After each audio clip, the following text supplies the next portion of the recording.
Portal de Convênios. Todas as notícias sobre convênios e outros acordos na administração pública. Olá, este é o podcast do Portal de Convênios, um resumo semanal das principais notícias do âmbito da administração pública para você se manter informado em poucos minutos. Prefeituras que não aderirem à nota fiscal de serviço eletrônica nacional podem ter repasses bloqueados.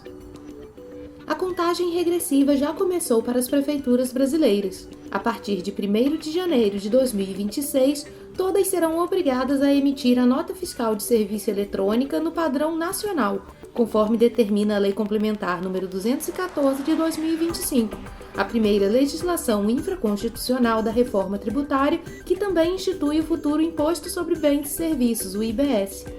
A medida encerra a multiplicidade de layouts municipais e inaugura um documento fiscal digital único para o setor de serviços em todo o país, com a promessa de simplicidade, eficiência e modernização da gestão tributária.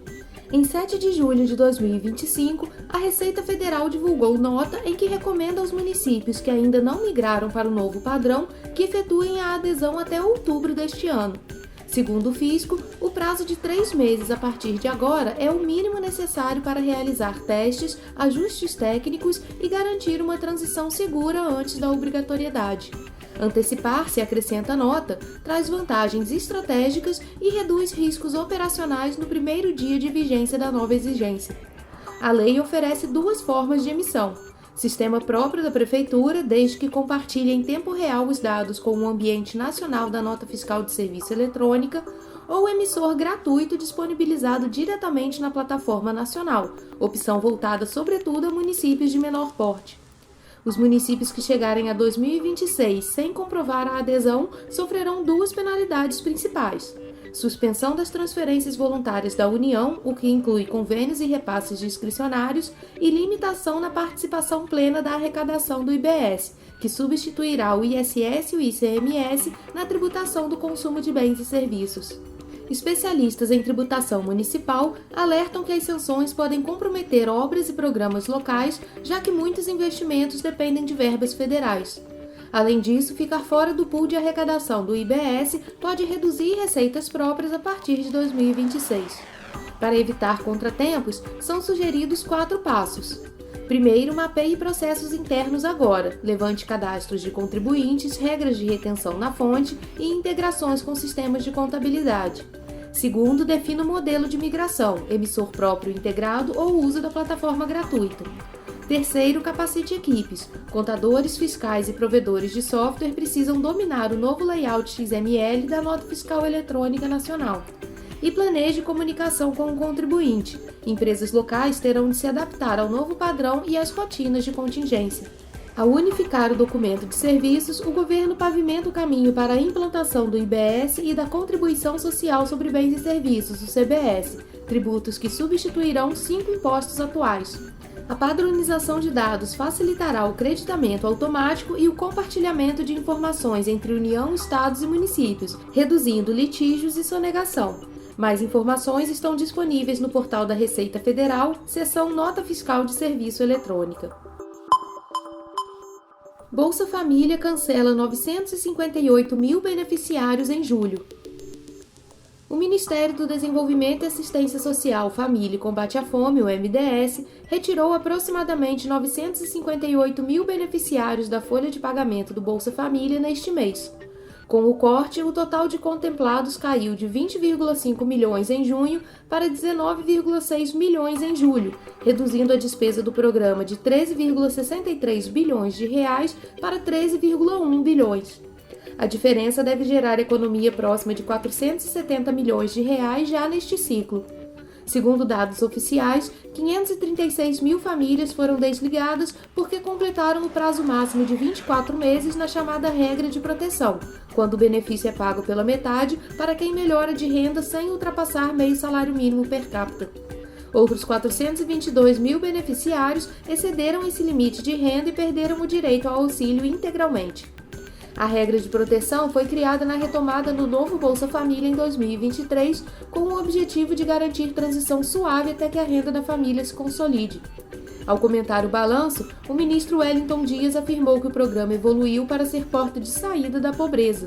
Apenas em 2023, 24 milhões e 400 mil brasileiros deixaram a insegurança alimentar grave. Os depósitos de julho começaram na sexta-feira, dia 18, e seguem até 31 de julho, de acordo com o dígito final do Número de Identificação Social, o NIS. O valor médio pago subiu para R$ 671,52, reflexo da redução de beneficiários. A revisão cadastral atingiu todos os estados, mas foi mais intensa em São Paulo, com menos 126.500 famílias, Bahia, menos 86.000, Minas Gerais, menos 84.900, Rio de Janeiro, menos 64.700 e Pernambuco, com menos 58.300 famílias. No extremo oposto, Roraima teve a menor variação, com 1.600 desligamentos.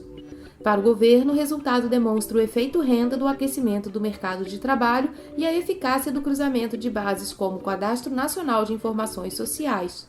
Críticos, porém, alertam que a nova triagem, que reduziu de 24 para 12 meses o período na regra de proteção para novos casos, pode aumentar a rotatividade no programa e pressionar municípios a reforçar a busca ativa por famílias em vulnerabilidade.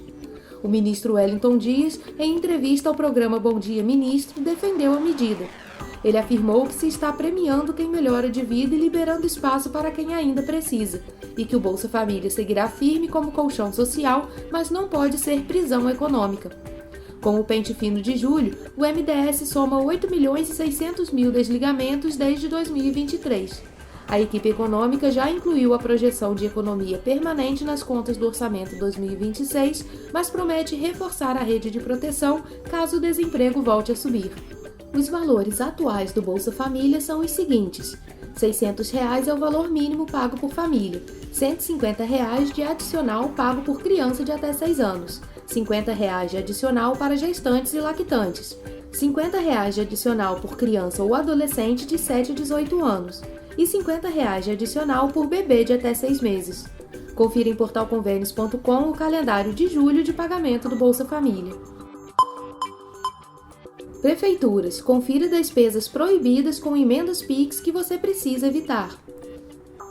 As chamadas emendas PIX, transferências especiais criadas pela Emenda Constitucional 105 de 2019 e regulamentadas pelo artigo 166-A da Constituição, permitem que recursos federais cheguem diretamente a estados, municípios e ao Distrito Federal sem a necessidade de convênio e com ampla liberdade de uso.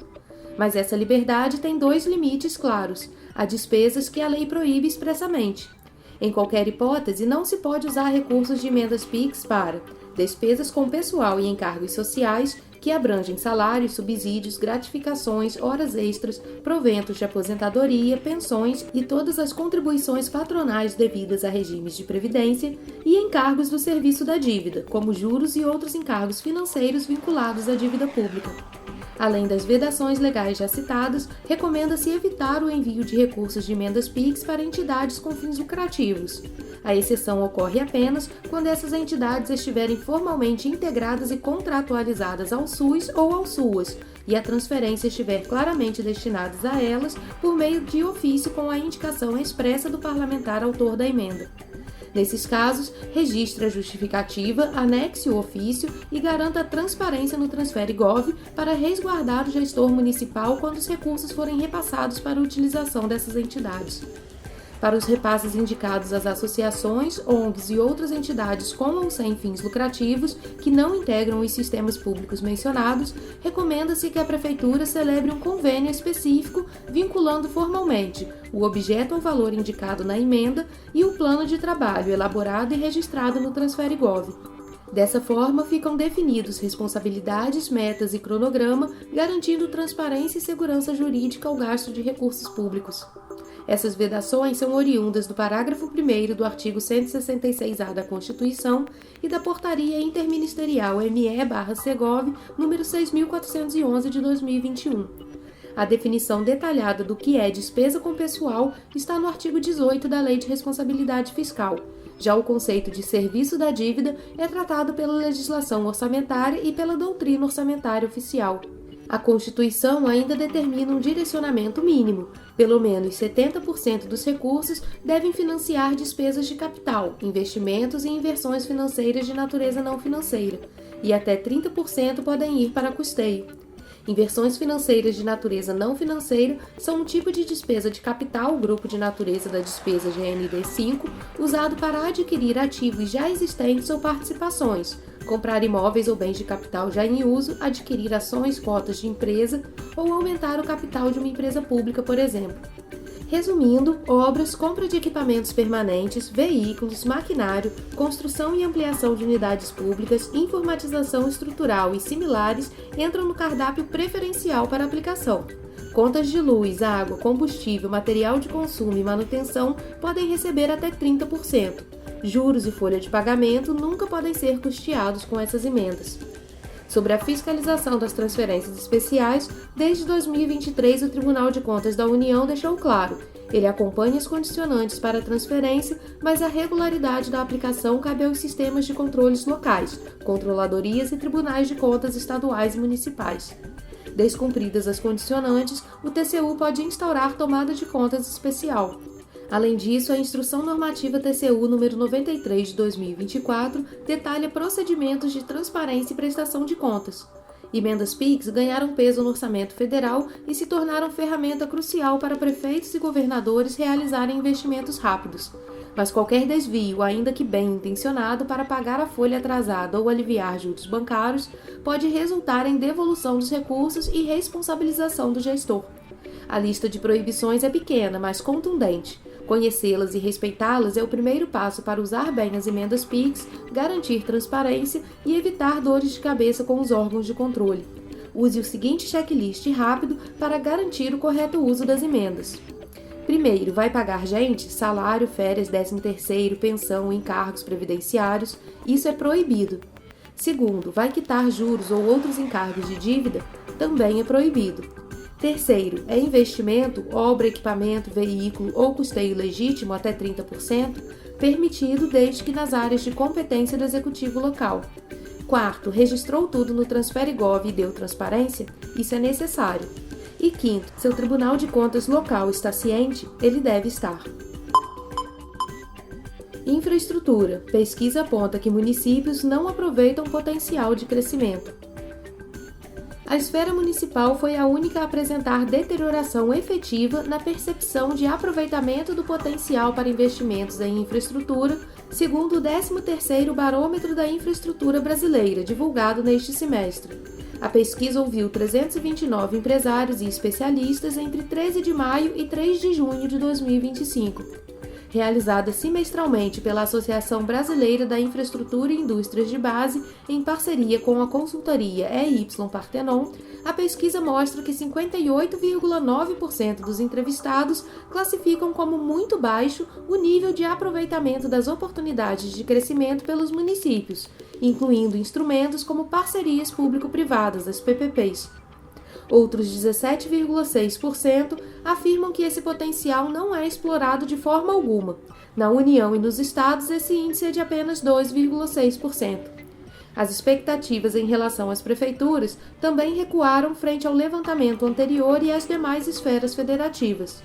No segundo semestre de 2024, 22,4% dos respondentes apontavam que os municípios aproveitavam parcialmente o potencial para concessões e PPPs. Agora são 19,7%. Já a percepção de que o aproveitamento é muito pouco aumentou de 56,1% para 58,9%. Em sentido oposto, os estados melhoraram. O percentual dos que veem um aproveitamento total do potencial de PPPs pelos governos estaduais subiu de 4,3% para 5,9%, enquanto a avaliação de aproveitamento parcial avançou de 49% para 54,2%. César Bergo, economista e sociólogo, professor de mercado financeiro da Universidade de Brasília e sócio-diretor da Open Invest, acredita que parte do problema dos municípios não investirem em infraestrutura é devido à falta de pessoal qualificado para a elaboração dos projetos. Quando você fala de municípios, aí realmente é uma dificuldade muito grande, porque você tem alguns municípios que não têm uma boa articulação, que não têm um bom quadro para poder fazer um bom planejamento e acabam, muitas vezes, perdendo as oportunidades. Bergo destaca que uma das dificuldades de se investir em infraestrutura é também a falta de recursos. Um dos problemas maiores da infraestrutura é a falta de recursos, sobretudo não só privado, que tem o risco em função da taxa de juros elevada. Você tem a questão da falta do fundo de garantia, né? Sempre está sendo utilizado para outros fins. Então, você não tem recurso para trabalhar essa parte de infraestrutura, saneamento básico, por exemplo. Então, você tem um problema de planejamento. Então, durante o governo passado, nós tivemos praticamente a junção de vários ministérios em um só, que é o Ministério da Economia. Você praticamente aniquilou o Ministério do Planejamento. Agora, o Ministério do Planejamento volta tímido agora. Ele é fundamental para esse tipo de projetos envolvendo a infraestrutura. Porque, assim, se o Ministério da Fazenda cuida da arrecadação, o planejamento cuida dos gastos. De acordo com o 13º Barômetro, o setor de rodovias será o que vai receber mais investimentos em infraestrutura nos próximos 3 anos, ultrapassando o segmento de saneamento básico. Deputada do Distrito Federal destinou emenda de R$2 milhões a torneio juvenil. Uma emenda parlamentar de R$2 milhões destinada pela deputada distrital doutora Jane, do MDB, para a terceira Supercopa Capital de Futebol Sub-17 está no centro de um debate que envolve alcance social, prioridade orçamentária e transparência dos gastos públicos. O campeonato, orçado em R$4 milhões, sendo a outra metade bancada pela Secretaria de Esporte e Lazer do Distrito Federal, foi justificado pela parlamentar como investimento no futuro da juventude, nos esportes de base e na economia local. A justificativa, porém, esbarra em números que chamam a atenção. Dos 30 clubes já confirmados, apenas um é do Distrito Federal, o Capital FC, cujo presidente também dirige o Instituto Axiomas Capital, responsável pela realização do evento. Além da concentração dos recursos em um torneio com participação quase totalmente externa, o processo já coleciona questionamentos de transparência. A Secretaria de Esporte publicou no Diário Oficial de 21 de julho o extrato de inexigibilidade de chamamento público, mas manteve sob sigilo o plano de trabalho e outros documentos que completam o processo de formalização da parceria. As apurações foram reveladas pelo site Metrópolis. Em nota enviada à reportagem do portal Metrópolis, a pasta do esporte no Distrito Federal argumenta que o sigilo é temporário e que os projetos seguem os princípios da publicidade e da transparência administrativa. A mesma nota lembra que o governo local bloqueou recentemente R$ 34,4 milhões da própria secretaria em contingenciamento orçamentário, um contraste que alimenta as críticas ao desembolso para a competição. A deputada, por sua vez, reforça que a emenda garantirá estrutura, alimentação e hospedagem dignas para mais de 1.000 atletas e sustenta que a Copa movimenta comércio, turismo e gera empregos temporários, citando impacto econômico superior a R$ 5 milhões na edição anterior. Já o Instituto Axiomas Capital afirma que o torneio reunirá 32 clubes nacionais e 1.024 atletas durante 14 dias, com transmissões pela internet e TV a cabo. Segundo a entidade, o orçamento cobre hospedagem R$ 125 por pessoa por dia, a alimentação R$ 50 e custos operacionais como arbitragem e ambulância. Para o professor de Gestão Pública Carlos Machado, da Universidade de Brasília, o caso ilustra uma distorção recorrente, a falta de critérios objetivos sobre qual evento realmente beneficia a população local. Ele destaca que, quando o recurso é público, o ônus da prova do interesse coletivo deve ser do gestor. Ele também ressalta que a modalidade de inexigibilidade dispensa licitação apenas quando há inviabilidade de competição, o que nem sempre se confirma em eventos esportivos. Organizações de controle social, como o Observatório Social de Brasília, pedem que o Tribunal de Contas do Distrito Federal acompanhe a execução da emenda e a prestação de contas do Instituto. A entidade lembra que, em contrapartidas com organizações da sociedade civil, a Lei 13.019 de 2014 obriga a publicação de plano de trabalho, cronograma e metas, documentos ainda não disponíveis no seio do Distrito Federal. O campeonato está previsto para acontecer em setembro, com jogos no estádio Bezerrão e em centros de treinamento privados. O Instituto deve apresentar a primeira prestação de contas parcial 30 dias após o término do evento. A Câmara Legislativa discute projeto que exige cota mínima de equipes locais em competições financiadas com dinheiro distrital. Enquanto a bola não rola, o caso lança luz sobre um tema maior: como garantir que emendas de bancada realmente atendam às prioridades da população e não apenas a eventos pontuais de visibilidade duvidosa. O jogo, por hora, segue em aberto.